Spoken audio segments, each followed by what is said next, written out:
Good morning, everybody. How's everybody doing this morning? Hope everybody is doing well.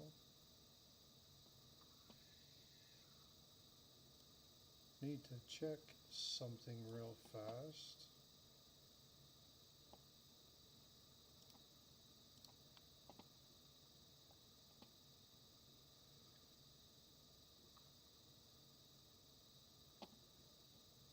I'm not seeing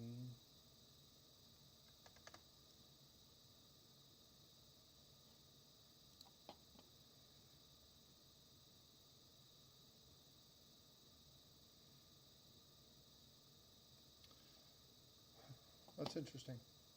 I'm not seeing the live stream activate yet, but hey, Numismatic, how are you? I don't see. It looks like there are two versions of this open, and the other chat is not there. Carrie Z, Blue Jay Collectible, how are you?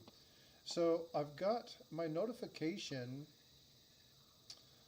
but it's not taking me live on the scheduled one. It's like it's an old version. So I've got people over there in the other one, and here I am sitting here with you. So let me reach out and send them over here. Hold on just a second. That is strange. Not sure why that happened. Hey.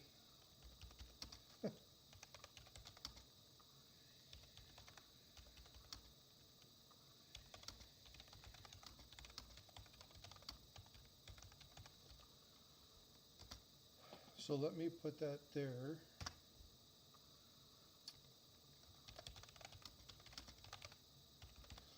And now I need to find out which window it was in.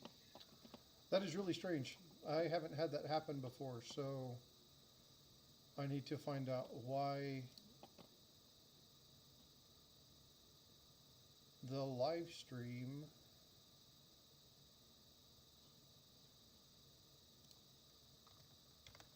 opened in that particular window.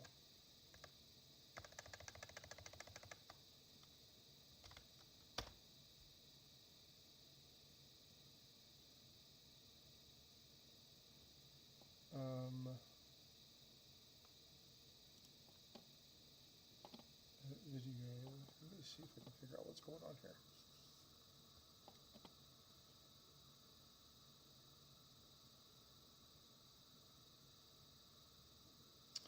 That is really strange. I'm not sure why it did that. Alright, that's just another thing I've got to figure out.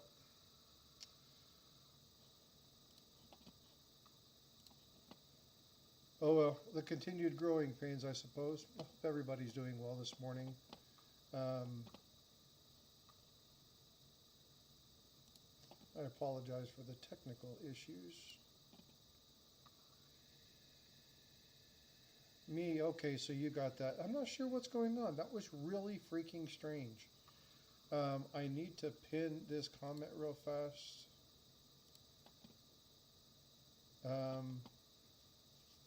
Not sure why it opened up in a different window. Or why it opened up in a different stream. That is crazy. Well, I'm going to keep that one open and monitor that.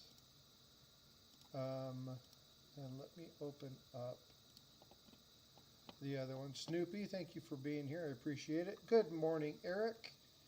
Thank you for coming in. I am really just kind of beside myself trying to figure out how that opened up in a... I had it scheduled, and then when I went live, it didn't go live in the right one. It's like it had a different key.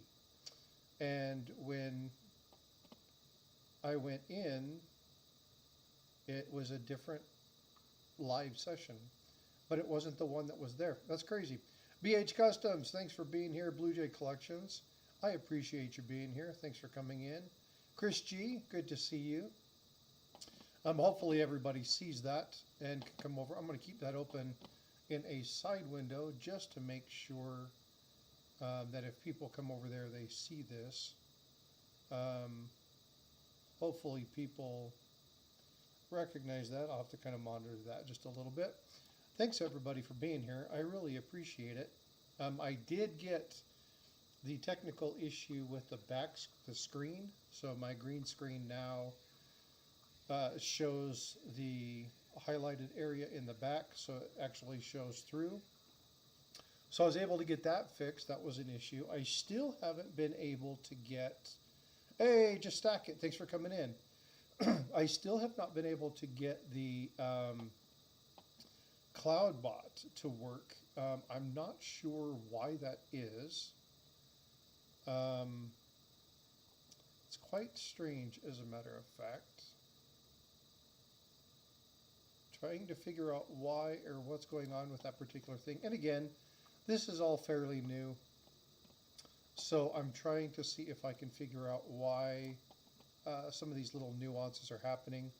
Brown Sugar, thanks for coming in. I appreciate you. It's good to see you here this morning. So today, if you didn't see the description, we're going to be talking about something called the Scheepjisshelling. Now, me, who is the at me, not me as in me, I am my, sent me a fabulous coin. It is a restrike through the Royal Dutch Mint. And again, this kind of goes in line with my Ships on Coin series. But I think you guys will really like this. I'm going to talk a little bit about the restrike, talk about its limited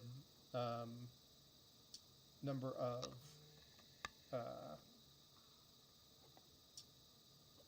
the limited strike. There's only 1,000 of them that come out each year. It is something that happens every year, but it's a really cool coin.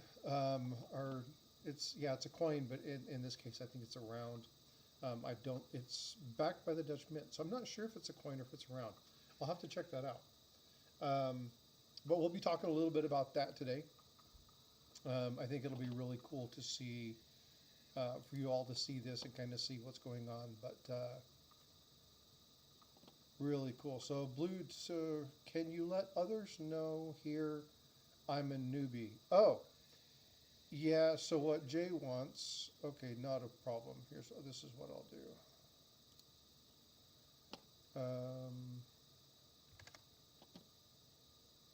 This is what he's asking you to do, Snoopy. So let me get there. So he wants,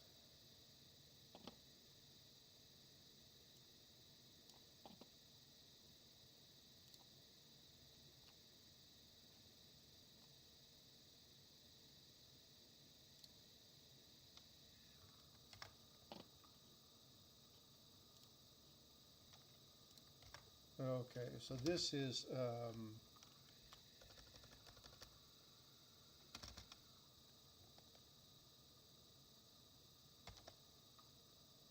yeah, no problem, Blue Jay.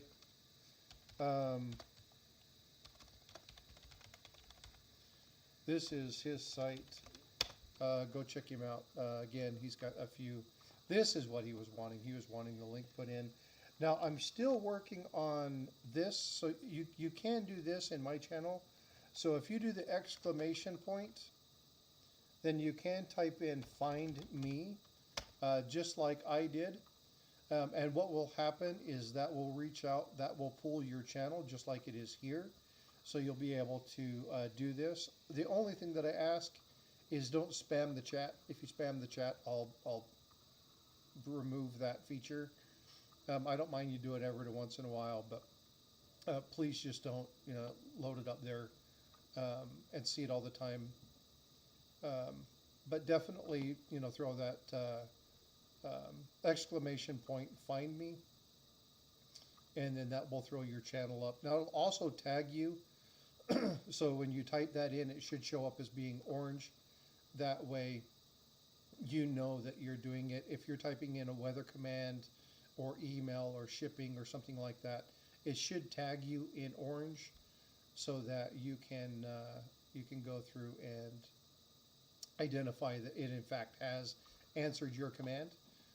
So that should be there here in just a little bit. Chris G's doing it. Snoopy's found it. Shift kicker. Yep, there we go. Okay, so that's working. So that's good to know.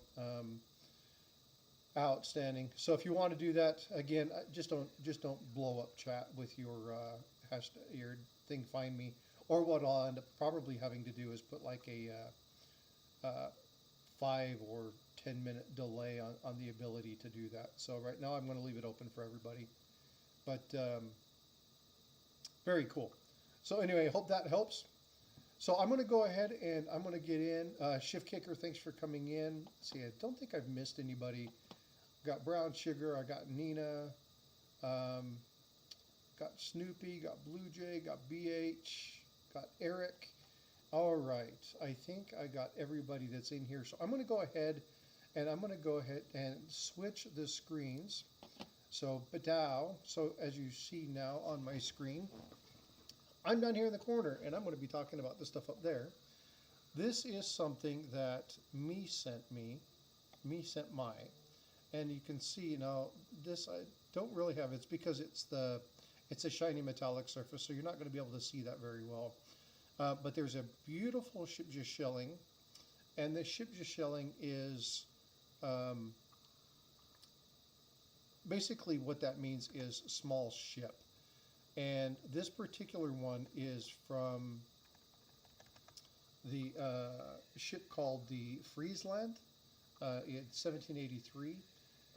But what they did is the Royal Dutch Mint created a I'm going to go ahead and pull this out real quick, and I'm going to show you the casing. This really nice metallic case, and if you can see that, and again, the lighting is not very good on this, but you can see kind of the wave patterns. It shows rough seas, and that's because the Dutch ships were built to withstand the North Atlantic seas. But the coin itself, I'm going to leave the coin right there. It's got a beautiful depiction of the Friesland there, and then it's got some language on it. I'll get to the language here in just a minute. It's a sideways flip, and then on the back it does have a coat of arms with the 2 lions and then the 2 Norwegian flags. So I'm going to go ahead and leave that. This is the reverse. The ship is the obverse in this particular case. Hey, Bad Idea Lab, thanks for coming in. Appreciate you being here. But what I want to do is I want to kind of just talk about the mints, the Royal Dutch Mints Restrike. Now it's a pretty popular coin. Now it is a limited run. There's only 1,000 of them. Now me sent me this one. This one is number 599. It is 1 ounce 999 fine silver. When you open it up, it talks about the obverse of the Scheepjisshelling reading Concordia res parve crescunte, which means unity makes strength. The reverse, which is this, does have a Latin inscription, which is mono arg adent Utrecht, which is a new silver coin of the Utrecht. It is 999 1 ounce, 38.7 millimeters in diameter. This is a proof coin, has smooth edges, and it's only a mintage of 1,000. And then again, it does give you some specific items here about information that is actually done in Dutch. You can't read some of it, but for the most part, it's here. So this is the Scheepjisshelling. Now, the Scheepjisshelling for this particular one was the Friesland. Now, there's been a number of Frieslands in this particular one. Kanzi, thanks for coming in. Appreciate you being here. How you doing, Roxzilla? Chief Stacker, thanks for coming in, brother. I appreciate you being here. Hope you were having a fine Navy morning. The Scheepjisshelling for this particular ship, which is the Friesland, dates from 1678. Now, There were a number of these ships. So just like we have in the United States Navy, we do have ships that have the same name. For instance, we have the USS Constitution. Well, the USS Constitution, old Ironsides, back from the Civil War, also we have a carrier now called the Constitution, affectionately nicknamed the Connie. And so there's been a number of these ships. This one is no different. But what's interesting about this is this particular version of the ship is when they started to do what they call the tall ships. Now, because of the local area, there were smaller ships that had to be made. There were also unique measurements that were done within the Dutch Navy. Now, the Dutch Navy makeup, I'm going to talk about that here in just a second, it has a kind of a unique structure to it. But what was cool about the Dutch Navy was that they had much smaller ships than like England or France, but they made up for it in numbers. And they had a great Navy commerce where they had a lot of ships that did runs to the different areas. And so because of the shallow sea lining areas, their shallow ports, their ships had to be smaller so that they wouldn't run aground, especially when you're talking about things like low tide. Now, I already said this before, but the Scheepjisshelling is basically it means a small ship. There were 8 of these originally made. This again is it talks about the state of the Republic. They really had to enforce their navy because of the commerce that was had. So it was very important that they distributed these things on an international level. This shilling did become very popular in international trade, particularly with the East.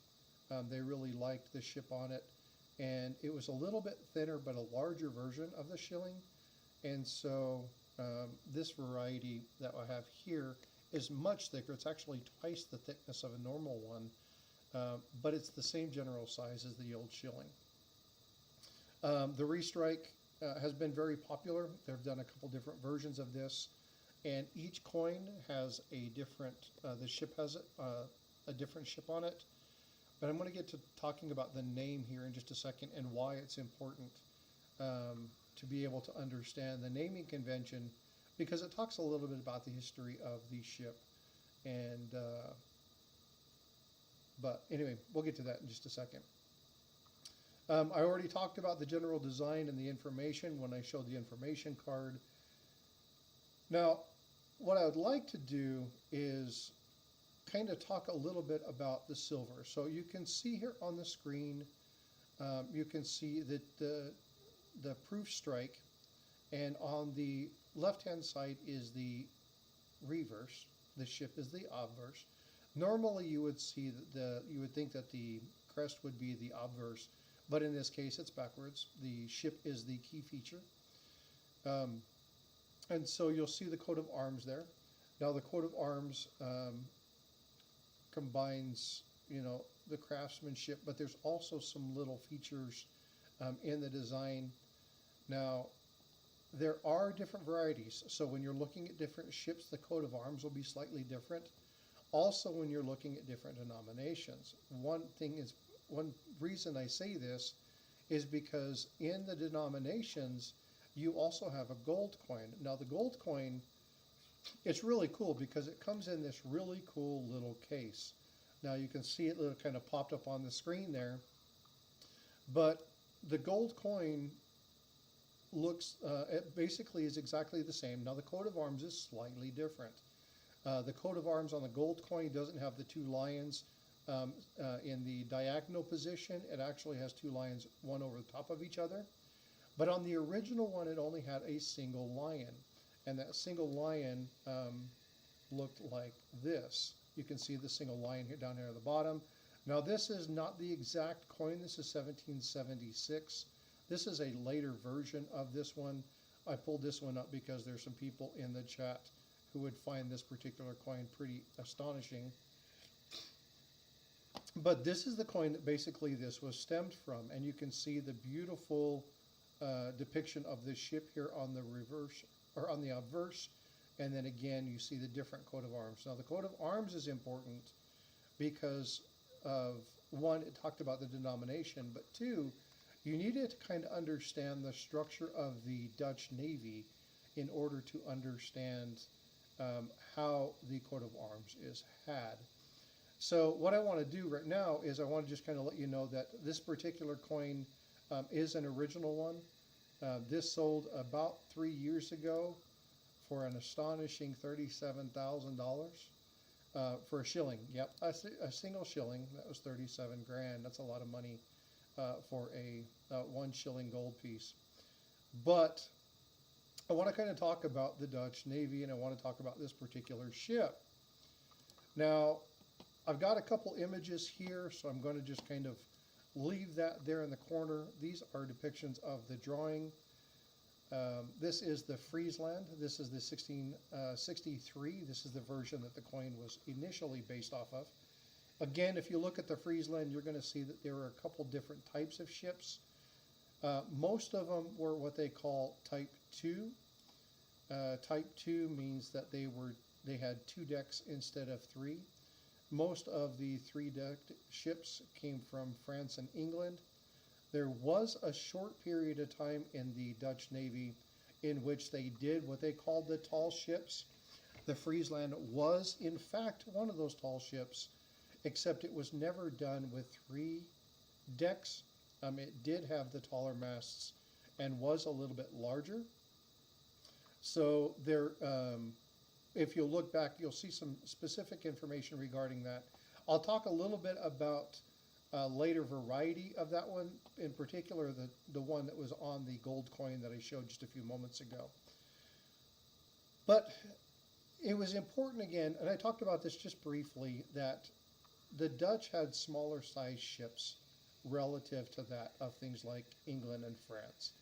And when you talked about naval battles, that wasn't always a bad thing. Now, the Dutch ships were definitely outgunned. And so what they had to be is they had to be a little bit more maneuverable. But if you look at many of the pirate ships that come in this general time frame, you'll notice that they came from Dutch manufacturers. And that was because the smaller ships were easier to maneuver.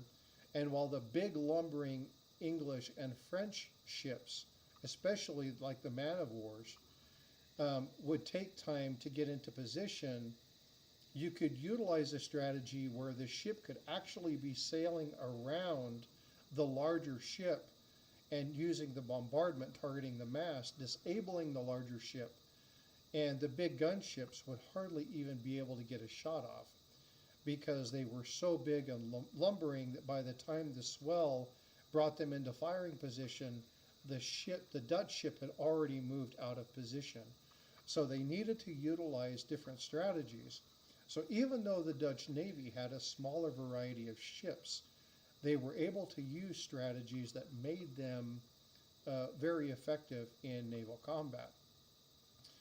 Another thing that was important about the Dutch Navy is while they had smaller ships, they made up for it in quantities. So if you pull up Dutch Navy fleet and you pull up the number of ships that are there, you're going to see just list and list and list of names. It's amazing. When I was looking through it, I was like, man, where in the world is the Friesland? There's so many of these that it was insane to kind of go through and go, man, how am I going to find the right ship? Because there were just a large number of these particular items. Again, they did come up with the larger ships, but overall, they pretty much focused on the smaller ones. Now, the bigger ships also, because of the Dutch ports, now that's changed a little bit over the years with dredging and things like that. You can get larger container ships and deeper hold ships into their ports now. But there were a lot of issues. Hey, Siren, thank you for being here. Appreciate you coming in. Papa York, thanks for coming in. I see a lot of names. I'm trying not to get squirreled. Aunt Laura, I appreciate you. Chris G, thanks for being here. Thank you all for coming in and spending time with me this morning. But again, with dredging and things of that nature, they've been able to increase the depths of their port. So it's not as much as an issue as it used to be. But again, it was one of those things that it was another security measure because some of your larger, deeper ships couldn't get into the ports to do blockades and things of that nature. Now, they still had the capability of putting more large ships out to where they could effectively block the port. But again, with the sheer number, they could outmaneuver the larger ships. So sometimes that was not as effective as it would be in other locations. Now, I talked a few moments ago about understanding the Navy, and in order for you to understand kind of how the Navy was structured, you had to understand that it wasn't one giant naval fleet. So when you look at the United States Navy, we have East Coast, we have West Coast, we have Pacific, we have Atlantic, we have different commands, but we're one giant Navy.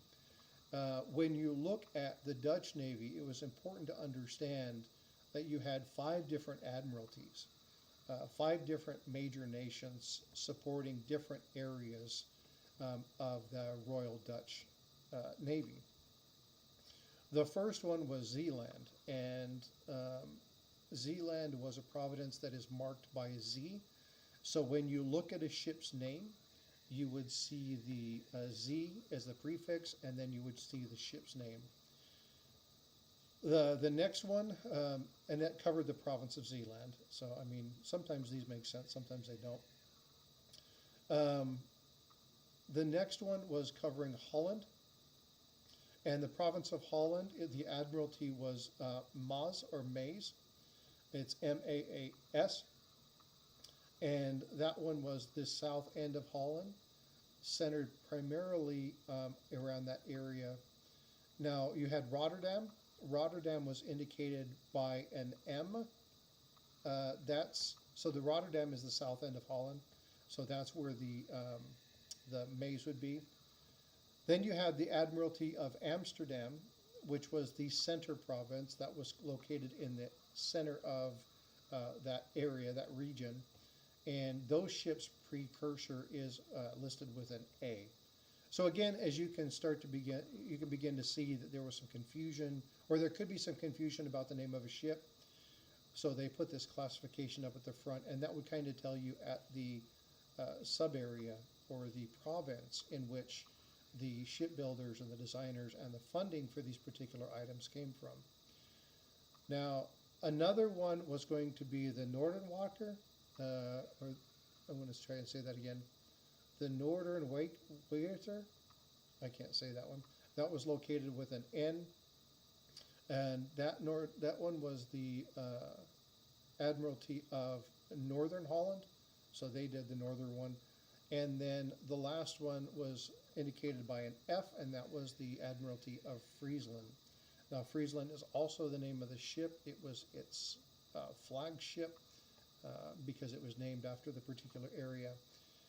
Now, there were a couple different ones. The one that I show on the right-hand side, this was one of the larger, this wasn't one of the Scheepjisshelling. This is actually one of the larger ship varieties. This was one that was created in 1783, and it was broke up and sold for scrap in 1792. But again, when you were talking about the Friesland, you can see over here on the right-hand side, you can see that there are 2 primary decks of guns. In this particular one, they didn't do many guns. You can see how they have the upper deck, also known as the poop deck, or the fantail, as we call it in the Navy. You'll see that there were additional gun armaments. So while they had their additional banks, depending upon the ship and depending upon the time, there were some additional pieces of armament that were had topside. Now you had the handheld cannons, you had the muskets of the time, and then you have the crew that when they did the rappel boarders and things of that nature would be staged for middeck and aft. But again, you can see that the number of guns would depend based off of how many guns they wanted to put on the forecastle and on the fantail. You can see the original sketch drawing up above, so you can see what the original drawing of this looked like. Now this is actually taken out of a history book. This is in the upper left-hand corner if you're looking at the small screen. I know it's a little bit hard to read or hard to view, but this was the original drawing that talked about how they could do the rigging. There's also lines drawn. These lines are indicative of feet. Now, what's weird about the Dutch Navy is that their foot isn't a normal foot. Now, it's actually like 11 3/4 or 11.5 inches in retrospect to your normal foot. So when we do the transfer from inches to meters or feet to meters, then you're looking at like 2.54 centimeters. When you looked at the Dutch, it was actually a little bit less. So there was a greater, it's like, I think it was 2.56. So there was more in order to meet that same number, which means you had a smaller foot. And so when you were talking about sizes, when they were talking about a 165-foot vessel, that 165-foot vessel wouldn't be the same as a 165-foot vessel for the English and the French. A lot of that would be fixed later in times, and then as they got past the 1750s up into the 1780s, they would meet a more standard unit. But again, when we're talking about the ship shillings, we were talking about smaller size ships, and that was another one of the factors that yielded that smaller sized variety. But the coins itself, I mean, they're really cool. I mean, you know, and I can't tell you how much I appreciate me for coming in and offering this to me. He sent this to me and said, hey, I got something cool I'm going to send you. It would make a great Ships on Coin series. I really appreciate that because, again, these are one of those things that I like to have the coin in hand. I think it's really cool to be able to show you the side-to-side flip, or whether it's a coin flip, to kind of talk about it, to show you the actual design. Now, it's nice to be able to see things on paper, right? So when you looked at the other one, when I was talking about it, you could see the coin and you could see it there in good detail.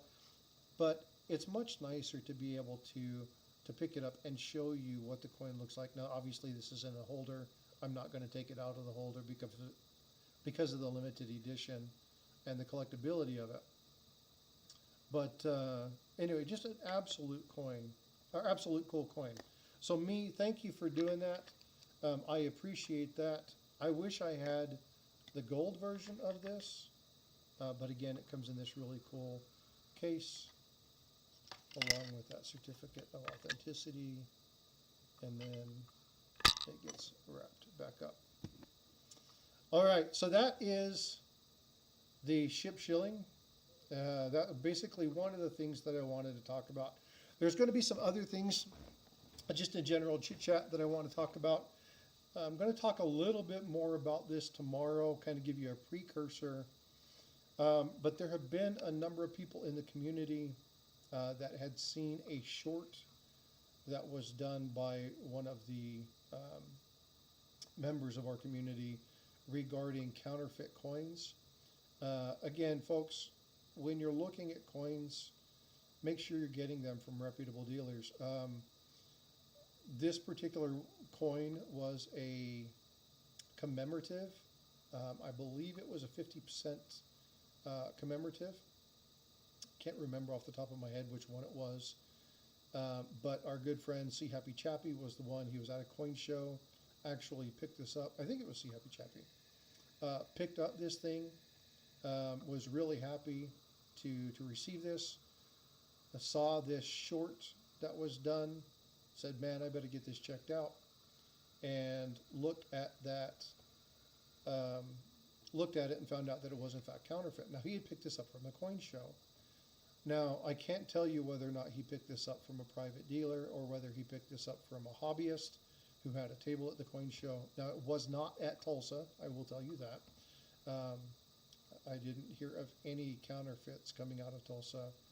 There was a presentation by one of the booths that talked about some counterfeiting.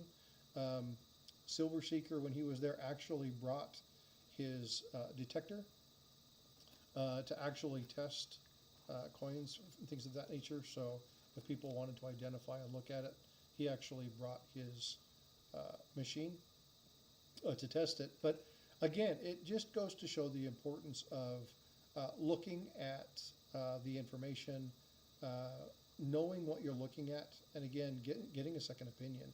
If you're buying from a private person, just a collector, make sure you work something out with them. It's like, I'd like to get this tested. Sometimes that can be kind of a sticky wicket. It could be potentially problematic because of issues where you have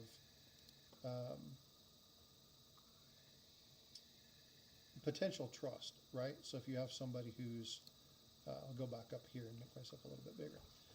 If you have potential trust issues or whatnot, you've got to make sure that you put things in place, not only to protect the buyer, but protect the seller. The other thing is that I'm not sure how many of you were tracking this. Now, this happens quite frequently, probably more frequently than I would like to admit. But there was a massive bust of fake or counterfeit $100 bills that was seized about a month and a half ago. And I'm going to be talking a little bit about the seizure of that set of money. The amount of money was in the hundreds of thousands of dollars. And the counterfeiters are getting pretty good. They were able to identify the counterfeit run. Again, I don't want to get too deep into it, but again, looking at your money, some of these counterfeiters, their effort is to fool banks, right? To deceive banks, and in many cases, especially historically, your really good counterfeiters have been able to do that. So just pay attention when you're looking at getting things like that. Make sure that you're watching very carefully when you're doing these things. Again, get with your local coin shops. Have them test silver coins, gold coins. They can put them on their machines and they can test it. There are other things that you can do at home, like doing ping testing and things of that nature. But some of these counterfeits will pass ping tests. Some of these counterfeits will pass size, diameter, and weight tests. So it's very important that if you have any doubt of the authenticity of your coins or your rounds or things of that nature, take them to your local coin shop, have them bring out their metal tester, and make sure that you actually have what it is that you have. But safeguard yourself.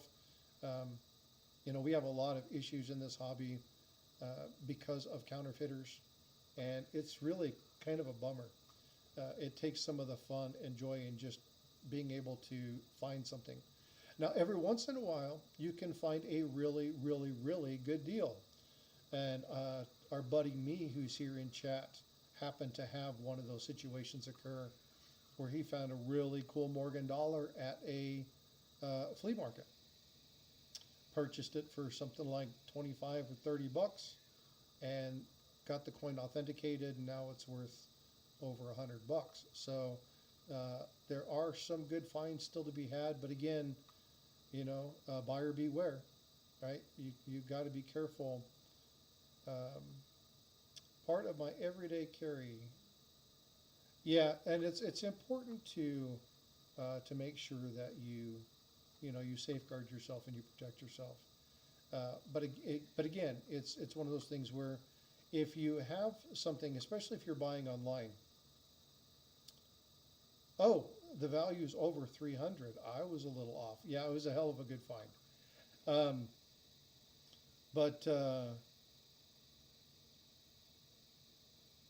Yeah. Yeah, I missed that one, by the way. I didn't see the M1911, but that is a good thing to carry in your pocket. But yeah, the Morgan is definitely key date at 300 bucks, but that was a really good find. So stay tuned for me's video on that. So that is really, Yeah, that was really cool. What I'm going to do tomorrow is I don't do this normally on Saturdays. Saturdays I try to keep this under an hour. But what I want to do is I want to pull up the first video in the Premiere train. So if I can get somebody, oops, I just closed the wrong window.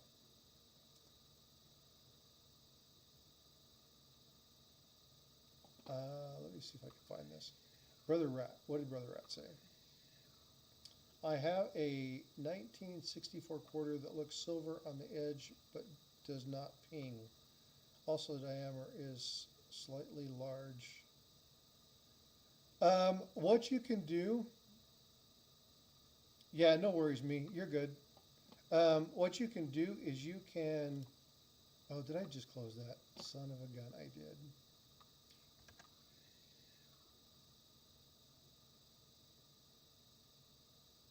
Yeah, sure enough, I just closed that. That's a bummer. I'm trying to find the link to the Premiere train so that we can put that in so that people can go over and sign up for that. I know we've got a few minutes before that happens. So let's see, 10:15. I got a Silver Bull. Does anybody come before Silver Bull?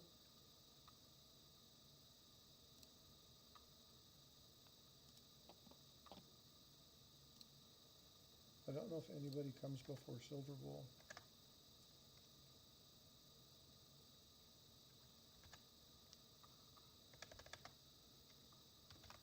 So here is the Premiere train for Silver Bull. So that's where we'll go to when we leave here, which will be here in just a few moments.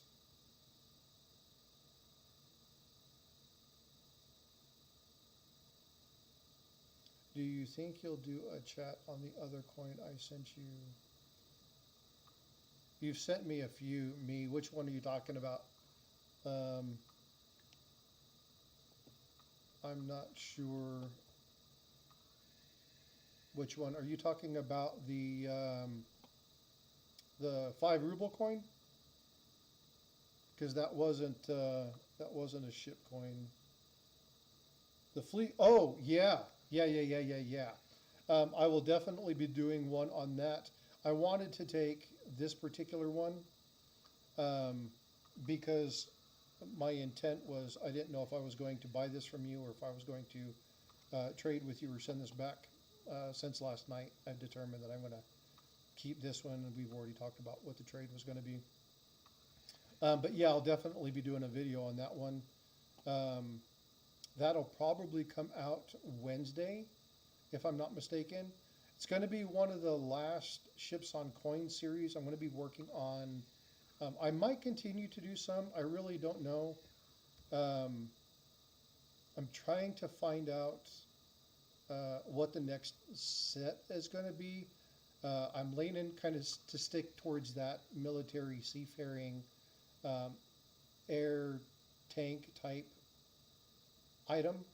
So start working on things like Army tanks or Air Force airplanes, or maybe even get into one that have like weapons or things on it. Maybe even get into a very small one where we talk about a specific set of challenge coins, but that would only be 4 series where we wanted to do the, one with specific challenge coins from people within the chat, looking at things like, we have Chief Stacker, we have me, we have Ringmaster Ray, we have Coin Crew, myself, that are all Navy. We have Snoopy Stacks, who was Marine. We've got Army folks. So kind of doing kind of a conglomeration with those to look at, let's see, gonna have to go. It's my uncle's 75th birthday today. Hey, thanks for coming in. Please do me a favor and tell him a happy birthday from those of us at the Coin World. Let him know that Frosty says thank you for 75 years of education Appreciate it. Will's Treasures is first at 10, 11 o'clock your time, at 10 my time. So let me get Will's Treasures up there. They didn't come up on my particular set, so let me get over there real quick.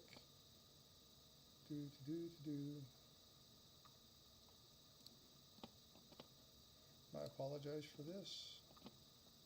I was not prepared for, I should be a little bit more. Why did you open up in that window? I hate it when it does that.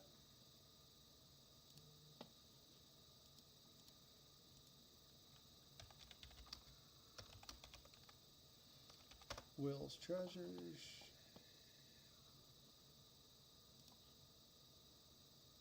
All right, so we got the.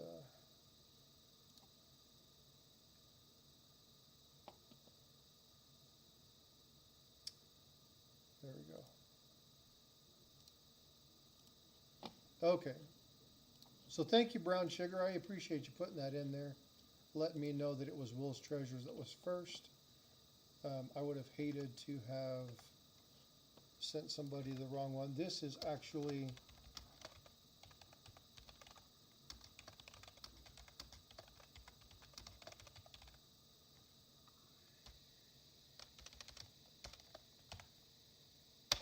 there you go.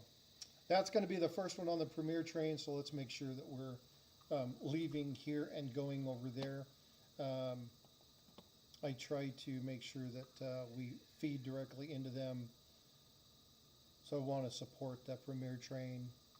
There's a good bunch of people that do that. So Papa York just received my package from you, Frosty. Very cool indeed. Thank you, sir. So Papa York, did you like? I thought that would be fair. I thought I would add that cent in there for you as well. Mrs. Coin Crew, thank you for coming in.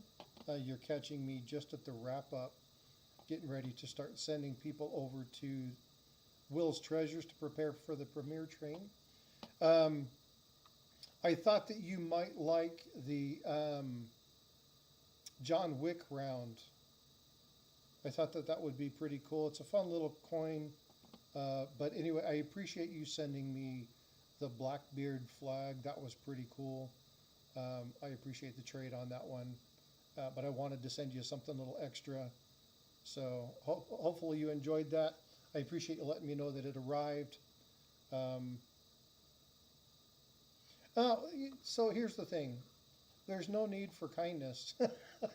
But we do it anyway, right?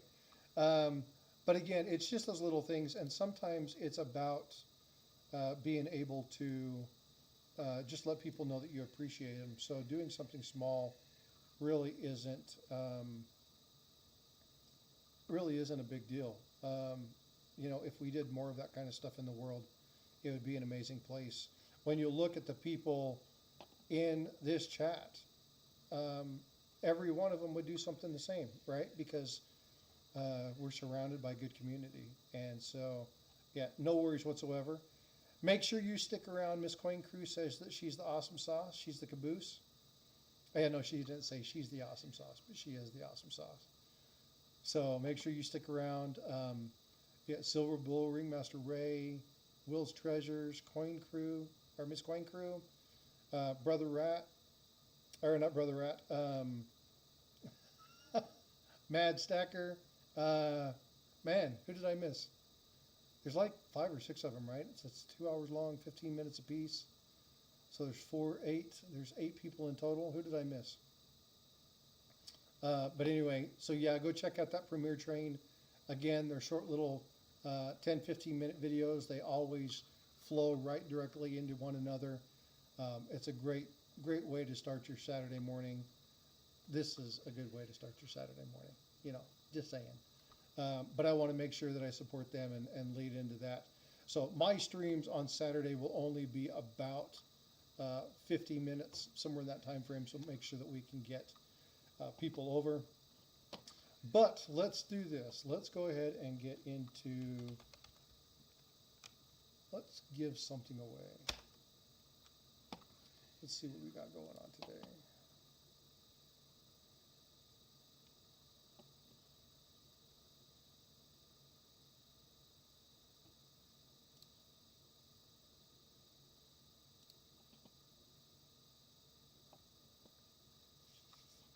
All right, so why is it doing this? Ah, it's aggravating. Okay, so if you're in chat and you're lurking and you haven't entered anything into chat, make sure you do so, because what I'm about to enter will not show up, and nobody else can do this, only I can do this. And the winner is, oh, come on, work for heaven's sakes. Snoopy! Ah! Snoopy's the winner. Okay, you can't, nobody else can do it. I winners, only me. Otherwise, you guys would be giving stuff to people and I'd be trying to figure out who the hell has done what. But I'm the only one that can win. So Snoopy, you're going to be getting something from me. Congratulations. Now, one thing about doing this is that I can do the exclamation point winner at any time. But in order for you to be eligible for it, you have to be entering something into chat. It's good to do the chat thing, but again, if the only time people chat is when I tell them that I want to be pulling from chat, it kind of defeats the people from communicating in chat. I still haven't been able to get the Goofy bot to work. That's driving me bonkers. I do not know why the bot isn't going there. Yeah, no worries, Snoopy.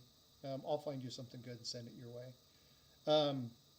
After all, Snoopy sent me half of her stack anyway. So it's destined for me to send something back to her. All right, everybody. So I'm going to throw this back in here. Did you mod your bot? I did mod my bot. And not only did my bot never shows up. So it should at least show up in chat. My Nightbot does. So if I do find me, that shows up. If I do shipping, so my Nightbot all shows up. So I get Nightbot to show up, but I can't get my CloudBot will not show up for some reason. So I'm not sure what's going on with that. But all of my other ones work.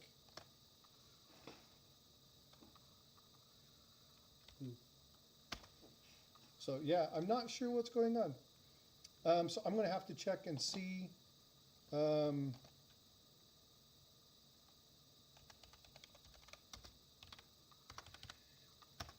So yeah, but all my other commands are working. I just don't know why this particular one does not want to work. It just will not show up. So I've got to figure out what's going on with that. I went back in, I've cycled it. I've got it here. I turned it off and turned it back on.